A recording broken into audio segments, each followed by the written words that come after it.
Well, with Star Wars Episode 9 approaching this December, I'm going to try to review all the Star Wars movies leading up to it. And yeah, I tried doing this before, but however, as you can see, I've gotten new equipment and I have a better mindset when it comes to communicating my opinion.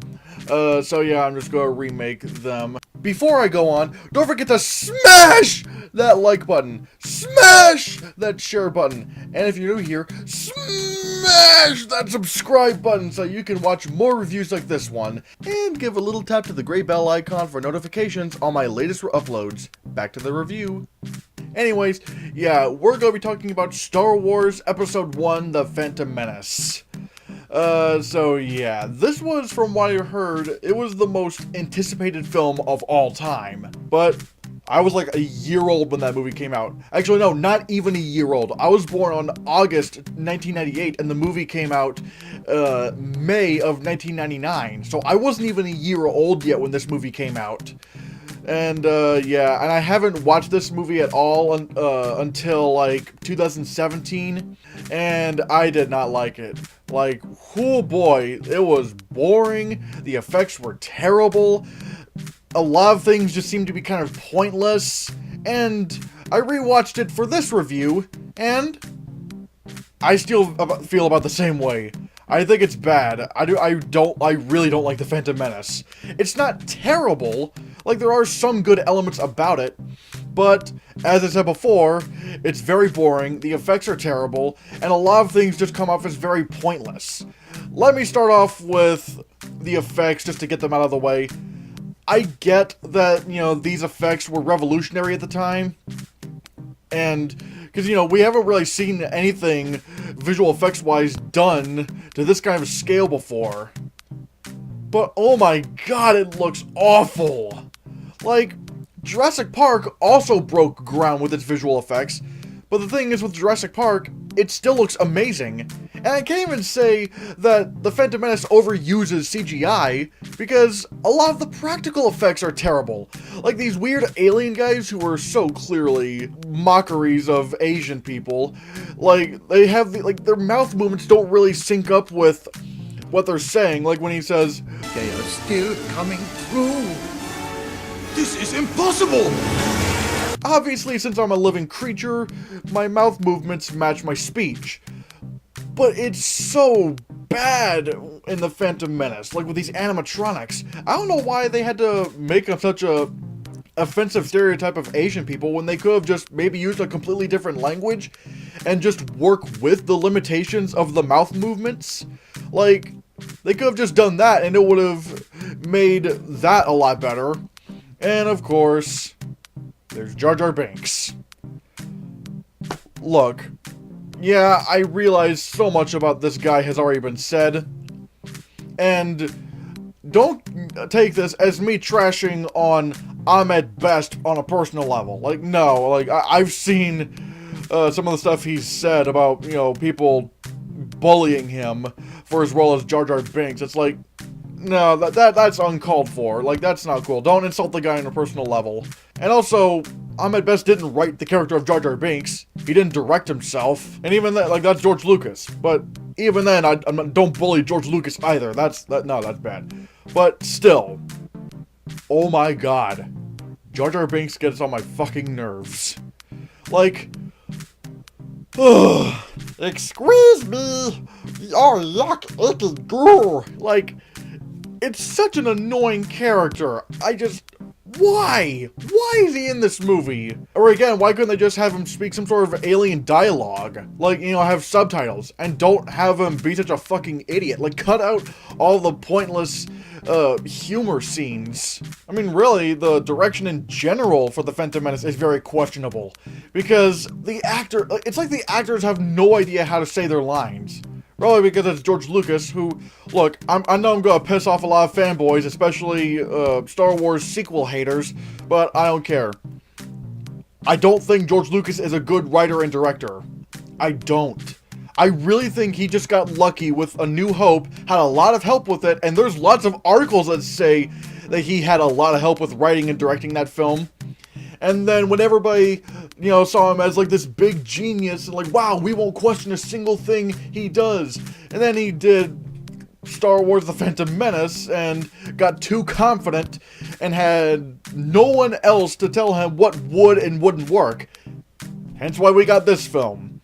It's just so bland and so dull. No one really stands out in this movie performance-wise. And even Ewan McGregor, who I still think got better as the Star Wars prequels went on, especially in Revenge of the Sith, it's just very, like, everyone else is just so bland. Not the least of which being Jake Lloyd.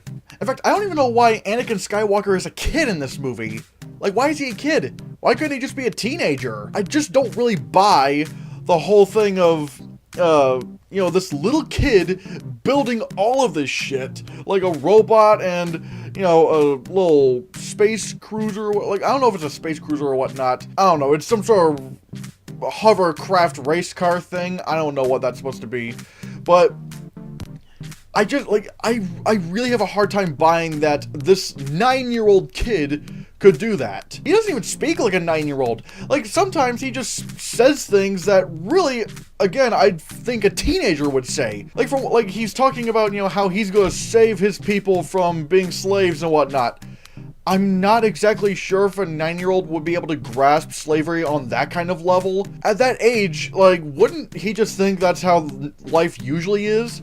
Like, maybe if he's a teenager, as I said, he'd probably be able to grasp more of this and go, no, this is bullshit. I can't take this anymore. I'm gonna save my people from this slavery stuff. No. But I just don't know if I can buy into a 9-year-old kid talking about this stuff. Also, I'm not really a big fan of the age difference between Anakin Skywalker and Padme Amidala. Like, Anakin is 9, Padme is 14. That's a 5-year age difference. And, we know that these two eventually get together and have kids. I mean, I don't know about that. Like, a teenager and a little kid being love interests. I mean, they're not really love interests in this movie. They will be in Attack of the Clones. But it's just, I don't like it. I really find that to be strange. Like, imagine if the genders were reversed, where Anakin was 14 and he was making googly eyes with a 9-year-old girl. That'd be really, really weird, if you ask me. Why couldn't they just be the same age? Like, why? What's wrong with making these kids the same age? No, I don't like that. Something about that just rubs me the wrong way. And yeah, this movie is extremely boring. Like, again, so much of this stuff really does not need to happen. Like, you know what the big conflict is in this movie? Trading routes. Trading routes. In Star Wars A New Hope, it's just, a galactic empire is at war with a rebellion. In The Force Awakens, a new First Order rises from the Empire's ashes, and there's a resistance. Like, it's a simple concept, you can get it, you get the politics of everything, and there you go, you have a story. The big conflict in The Phantom Menace is regarding trade routes. Do you know how to set up conflict, Lucas? Like, who cares about this shit? Who cares? Who wants to go into a Star Wars movie, where people are talking about trade routes and peace treaties and whatnot? No! Like, this is Star Wars! Like, it's boom! Action! Like, simple concept. There's a big power and a resistance or rebellion goes up to fight them.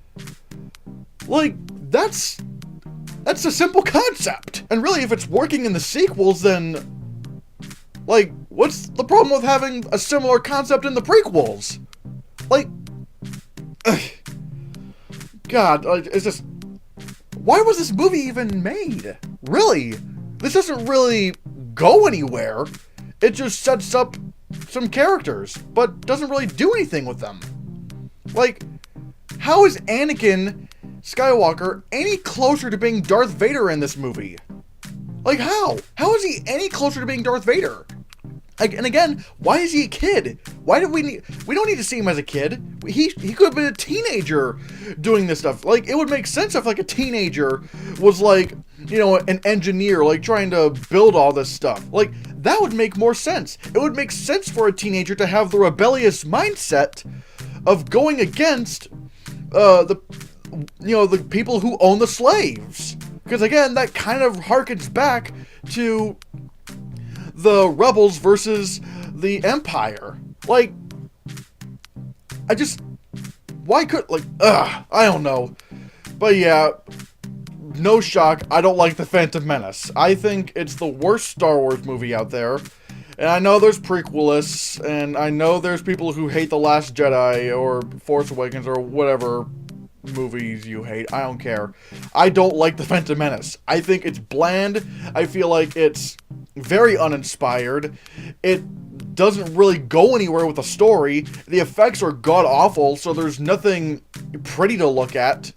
So, yeah, I'm not recommending The Phantom Menace, although if you're a Star Wars fan, you've probably already seen it. But yeah, I am giving Star Wars Episode 1, The Phantom Menace, a nay. I don't like this one. Nope. Sorry. I really don't. So yeah, have you seen The Phantom Menace? Let me know in the comments below what you think. Thank you so much for watching. Give this video a like, share the video so we can get the channel circulated. Don't forget to support my Patreon on my Patreon page, or if you can't do that, then consider supporting me through my PayPal donation button in the description below. And if you want to see more, click this.